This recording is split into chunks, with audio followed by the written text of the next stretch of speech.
ఈనాడులో ప్రధాన వార్తలు చూస్తే తదుపరి సీజేఐగా జస్టిస్ బిఆర్ గవాయ్ సిఫార్సు చేసిన ప్రస్తుత ప్రధాన న్యాయమూర్తి జస్టిస్ సంజీవ్ ఖన్నా మే 14న బాధ్యతలు స్వీకరించబోతున్నారు. ఇక గరిష్టానికి చేరిన బంగారం ధర 98,000కి మించింది అన్నట్టు ఒక ఆర్టికల్ రాసుకో. 98,000 అంటండి, లక్ష ఇవాళ అయిపోద్ది. నిన్న 98 అంటే ఇవాళ లక్ష.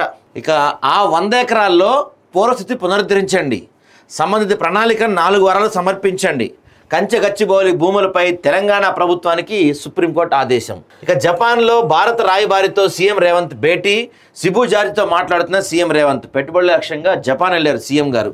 ఇక కోర్టు ఆదేశాలను పాటిస్తాం, ప్రభుత్వ ఉద్దేశాన్ని తెలియజేస్తాం మంత్రి శ్రీధర్ బాబు. ఇక నెక్స్ట్ పర్యావరణ ప్రభావంపై సరైన ముగింపు జరగాల్సిందే, సమగ్ర ప్రాజెక్ట్ నివేదిక రూపొందించకుండానే ప్రాజెక్టా, మధ్యంతర నివేదికలో కేంద్ర సాధికార కమిటీ అట. ఇక జేఈ మెయిన్ ర్యాంకులకు విడుదల చేసి జేఈ ర్యాంకులు విడుదల నేడు. జేఈ మెయిన్స్ ఉంటాయి కదా, వాటి రిజల్ట్స్ వచ్చినాయండి నిన్న. ఇక అనుమతులు తీసుకున్నాకే పనులు చేపట్టామని చెప్తున్నారు.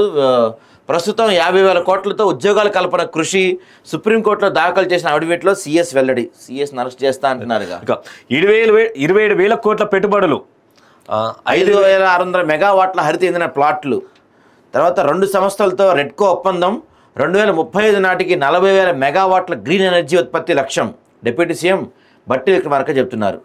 ఇక కోర్టులు వక్ఫ్గా ప్రకటించిన ఆస్తులు రద్దు చేయొద్దు, ముస్లిమేతర బోర్డులు ఎక్స్ అఫీషియో సభ్యులుగా మాత్రమే ఉండాలని చెప్పి సుప్రీంకోర్టు కొన్ని వ్యాఖ్యలు చేసింది. వాటి గురించి కూడా చూద్దాం మనం. ఇక అన్నదాతల కన్నీటి రాసులు, తేమ తాలు పేరిట కొనుగోలు కేంద్రాల్లో జాప్యం, అకాల వర్షాలకు తడిసిపోతున్న ధాన్యం కాపాడుకుందామన్నా పట్టాలు కరువు, కొర్రీలు భరించలేక మిల్లర్లకు విక్రయం. పాపం కదా.